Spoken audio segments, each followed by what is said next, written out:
क्योंकि फौज के अंदर बगावत का आसिम मुनीर को ऐसा खौफ है कि नए कवानीन जो है वो लागू किए गए हैं जिनके तहत इंडिया के होम मिनिस्टर अमित शाह उन्होंने कहा जी हम स्मार्ट बॉर्डर अनाउंस करने जा रहे हैं। मेरी आपसे दरखास्त होगी कि इस वीडियो को जंगल की आग की तरह जो है वो या मेटाफोरिकली स्पीकिंग इसको फैलाएं।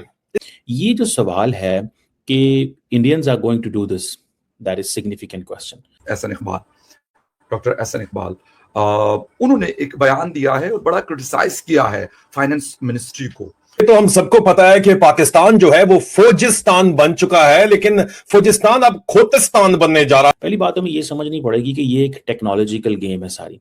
ये जो इलेक्ट्रॉनिक वॉल लगाना या मल्टी लेयर्ड ये अपरेटस, बड़ी क्रिटिसिज्म शुरू हो गई है मिस्टर औरंगजेब जो हमारे फाइनेंस मिनिस्टर है। हालांकि उनको रावलपिंडी और अमेरिका की आशीर्वाद हासिल है जिसकी वजह से वो पाकिस्तान के फाइनेंस मिनिस्टर है। तो ये अमित शाह साहब जो हैं, he is basically one of the architect. उनको ये सारी बातें प्रपोजल जो है उनके सामने आया and he basically explained it to कि हाँ सारी बात है कि आसिम मुनीर ने खुद भी रिटायर होना तो है, अपने लिए भी सहूलत गाजर की फराहम स्टोरी है। मेरे ख्याल में पाकिस्तानी मीडिया में तो शायद इसके ऊपर कोई बात ना करे।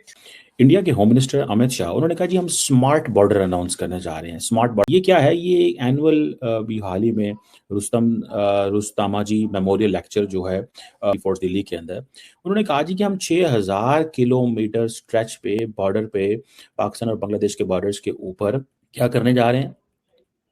Multi layered electronic war install करने जा रहे हैं along with international border with Pakistan and Bangladesh. अब वो समझते हैं कि वर्चुअली वो समझते हैं कि इन्फिल्ट्रेशन खत्म हो जाएगी जबरदस्त, क्योंकि इंडिया तो बार बार कहता है ना जी पाकिस्तान के अंदर इन्फिल्ट्रेशन होती है, ये होता है वो होता है, जो एक स्टाइल है वहां पे, और फिर उसको वो अपने समटाइम्स जियोपॉलिटिक भी इस्तेमाल करते हैं वो उसके ऊपर। ये जो सवाल है कि Indians are going to do this, that is significant question.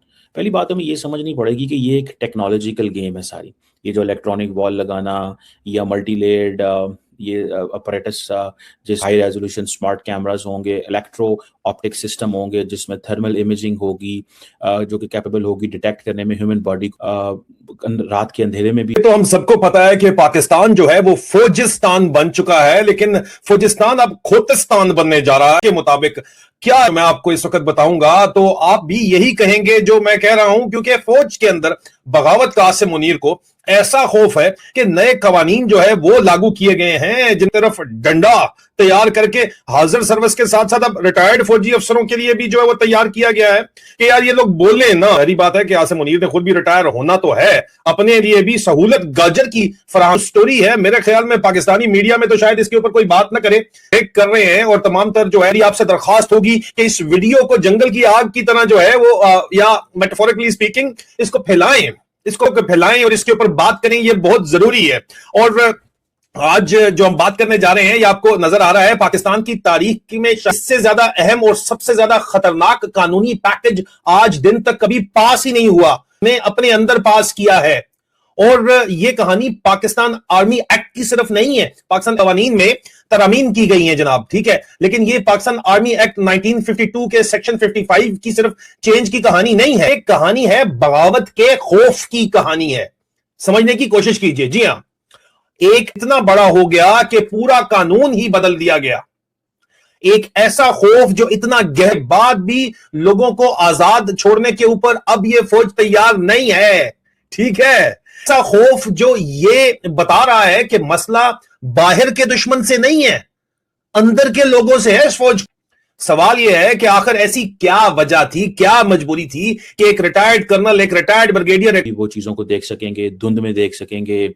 मतलब अगर कोई भी अदर कंडीशंस हैं, फिर उसमें आर्टिफिशियल इंटेलिजेंस का है कि आर्टिफिशियल इंटेलिजेंस है वो इंसानों, जानवरों, गाड़ियों के बीच में डिस्टिंग्विश कर पाएगी। कोई भी इंडियन समझते हैं कि अगर कोई सस्पिशियस एक्टिविटी होती है तो they will be in a position कि वो उसको हाईलाइट कर सकें। तो ये अमित शाह साहब जो हैं, he is basically one of the architect. उनको ये सारी बातें प्रपोजल जो है उनके सामने आया and he basically explained it to कि हाँ चाहिए। बांग्लादेश साइड से तो इंडिया को नुकसान ये होता है कि वहाँ से लोग एंटर होते हैं, घुसते हैं, तो बिजनेस और ये वो आगे पीछे वो करते हैं। नेपाल से भी इनको करना चाहिए था, क्योंकि नेपाल जो है मुल्क है जो उनके लिए कोई ना कोई मसले पैदा करता रहता है। अल्ट्रेशन की बात है, क्योंकि आप देखें इंडिया के ज़ाहिर बात है बॉर्डर शॉर्डर दाएं बाएं इतने ज़्यादा हैं कि they have to they have to pay attention to it what they are doing what they are working on. ये इंडिया की जो डिफेंस मिनिस्ट्री है या इंडिया की जो गवर्नमेंट है या इंटीरियर होम मिनिस्ट्री जो है they are working on it कि हम किसी ना किसी ये चीज़ें कर सकें कि हम रोक सकें।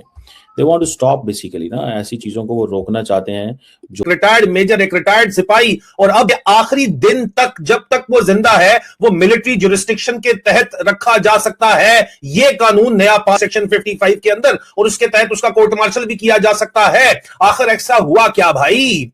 क्या इंडिया ने अटैक कर दिया पाकिस्तान पे? नहीं। पाकिस्तान से जंग शुरू हो गई है? नहीं। क्या कोई फॉरेन इन्वेजन हो गई है? नहीं। फिर किस बात का डर है? सिंपल है, अपनों से डर है इनको, अपनों से डर है। पहली मर्तबा ये पाकिस्तान की तारीख में हो रहा है कि पहली मर्तबा रिटायर्ड मिलिट्री ऑफिसर लीडरशिप के ऊपर सवाल नहीं उठा सकते। पहले 2 साल की लिमिट थी, अब ताहयात नहीं उठा सकते। वेटरन्स प्रेस कॉन्फ्रेंसेस करके बता रहे थे कि हमें तुम्हारी ये बदमाशी। अब वेटरन्स जो हैं वो प्रेस कॉन्फ्रेंसेस भी नहीं कर सकते। रिटायर्ड ऑफिसर्स सोशल मीडिया के ऊपर बात नहीं कर सकते। जर्नल इंटरव्यू नहीं दे सकते जीएचक्यू की क्लियरेंस के बगैर फौज के ऊपर तनकीद करने का। सर्विंग ऑफिसर्स के घरों में भी वही सवाल पूछा जा रहा है जो यही है कि फौज सियासत के अंदर क्यों है, इलेक्शन इंजीनियरिंग क्यों होती है, इमरान खान को क्यों निकाला गया, दुनिया भर में तबाह क्यों किया गया। जाहिर बात है आप जितना मर्जी यार कहानियां कर लो, असल कहानी अंदर कुछ और है। पाकिस्तान की इकोनॉमी क्यों तबाह की गई, ये सवाल ये सबसे बड़ा सिक्योरिटी थ्रेट इस वक्त बन चुके हैं। तो प्लानिंग के मिनिस्टर हैं और पाकिस्तान मुस्लिम लीग जिनकी अभी हुकूमत है उनके सीनियर लोगों में से एहसन इकबाल, डॉक्टर एहसन इकबाल, उन्होंने एक बयान दिया है और बड़ा क्रिटिसाइज किया है फाइनेंस मिनिस्ट्री को। बड़ी क्रिटिसिज्म शुरू हो गई है मिस्टर औरंगजेब जो हमारे फाइनेंस मिनिस्टर है। हालांकि उनको रावलपिंडी और अमेरिका की आशीर्वाद हासिल है जिसकी वजह से वो पाकिस्तान के फाइनेंस मिनिस्टर है। जब तक ये दो नहीं चाहेंगे उनको कोई हिला भी नहीं सकता।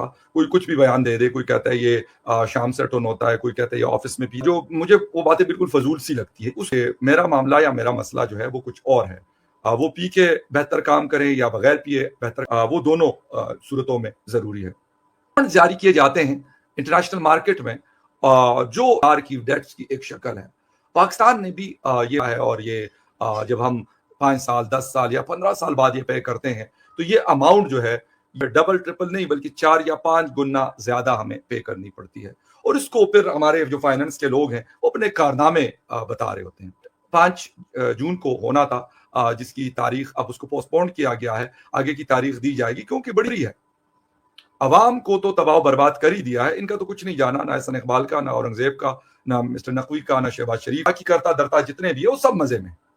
लेकिन अवाम की चीखें निकली, वो बोल क्या रहे हैं वो थोड़ा सा आपको बताता हूँ। और डार को आपने फॉरेन मिनिस्टर बनाया हुआ है, उसको फाइनेंस में घुसाया हुआ है। जो नकवी है वो इंटीरियर मिनिस्टर है, उनको आपने फॉरेन मिनिस्ट्री में घुसाया हुआ है। यानी एक अजीब किस्म की ड्रामेबाजी चल रही है जिसका जो पाकिस्तानी लोगों को। हेलो दोस्तों, जय हिंद। आपका हमारे यूट्यूब चैनल में स्वागत है। पाकिस्तान के जो फील्ड मार्शल है आसिम मुनीर को डर सता रहा है अपनी सत्ता का, क्योंकि अब जो फील्ड मार्शल है उसको भय सता रहा है क्योंकि उसमें आर्मी के बीच में बगावत हो रहा है। वहाँ अलग अलग कानून पास हो रहा है कि जो आर्मी में रहेगा और रिटायर भी हो जाएगा फिर भी वो इंटरव्यू नहीं दे पाएगा कहीं किसी मीडिया पे करनी पड़ रही है। खैर, जो जनाब एहसन इकबाल साहब वो क्या कहते हैं। पाकिस्तान के वफाकी वजीर है, मनसूबाबंदी एंड प्लानिंग के मिनिस्टर एहसन इकबाल ने एक बयान ने मुल्क में आइंदा